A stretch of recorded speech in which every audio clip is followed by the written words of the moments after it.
Gobi. My main concern is, where does this road go to?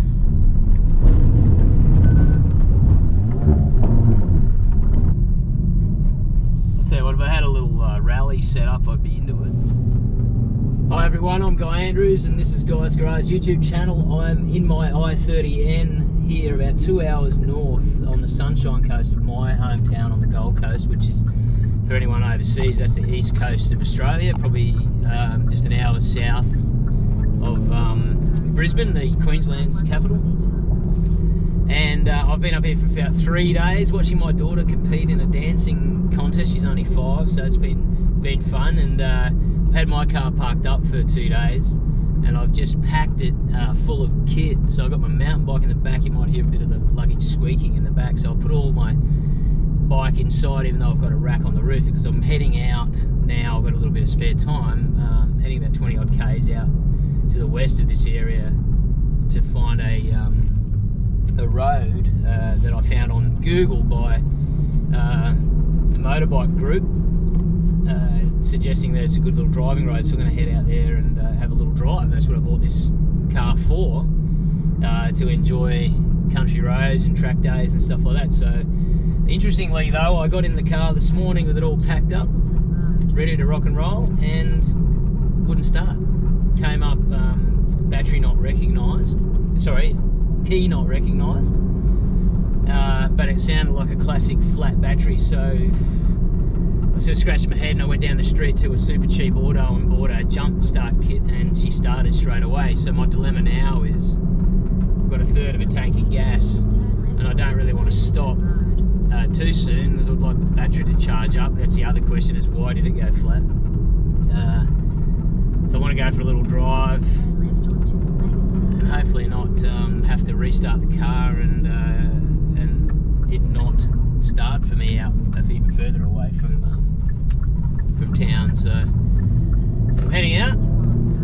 So far so good. I'll turn the camera around and get a bit of footage on the country road, and hopefully everything will go well. But if you do leave your car for some reason and you don't know, well, mine's drawn power, I'm gonna have to get to the bottom of that. But just don't forget to listen to your old school mechanical ear. Like it said battery key not recognised, so you'd think it's an electronic issue or a key issue, but it actually sounded like a flat battery. So just went with that, and everything seems to be working fine. So anyway, give it a go. I hope that helps someone. Let's go and have a look at the hills out here on this road called Kidaman Road.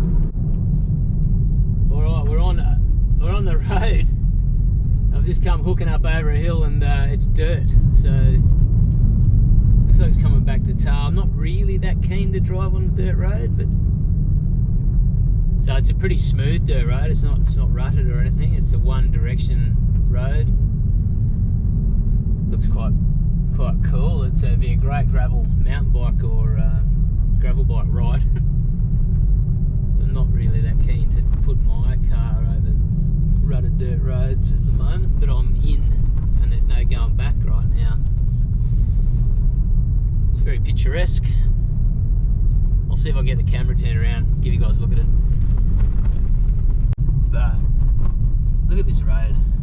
It's a classic.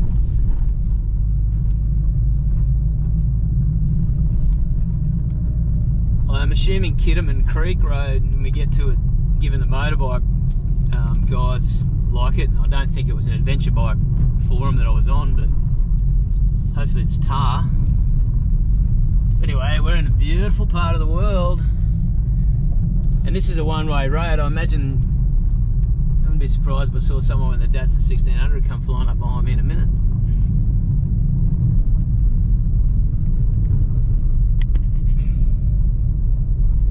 This comes back to the old, you know, the shortcomings of a front-wheel drive car. I mean, if I had a rear-wheel drive car, I could probably have a sneaky bit of fun around here and slide the thing sideways.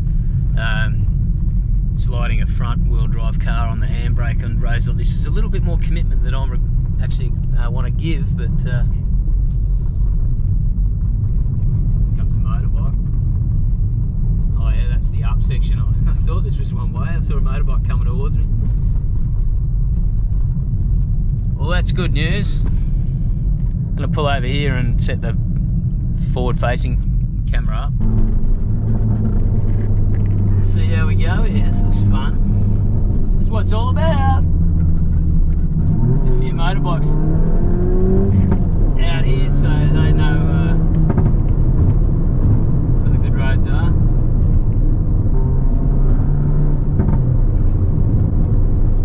Looks a bit straight for a little bit. I'll keep you with me.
Trucks, caravans. So it turns out Kidaman Creek Road is a dirt road, not too rough.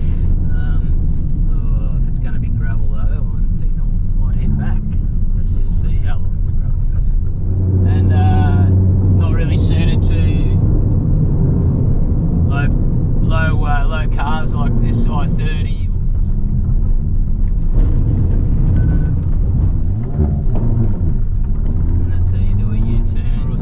But this Obi area isn't bad. Give way here. A couple of four-wheel drives just up ahead of me here, and I know there's some hills coming up, so I'm just going to cruise for a little bit.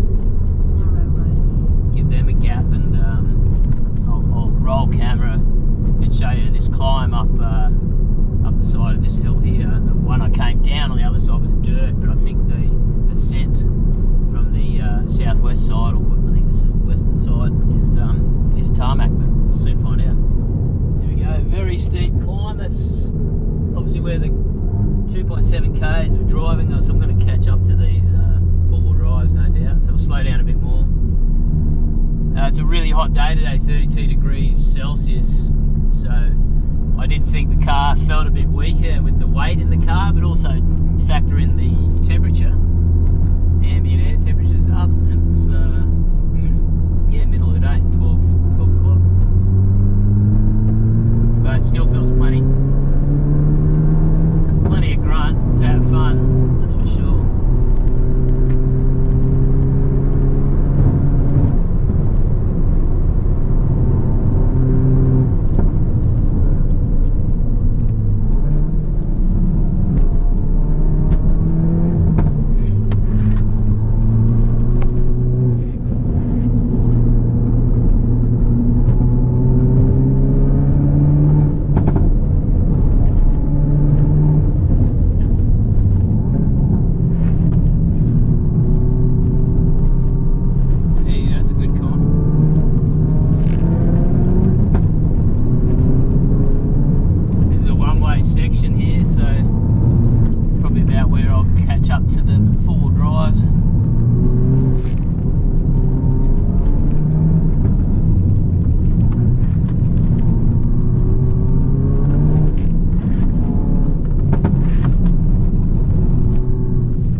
Problem with this is you've got to descend this dirt road over here.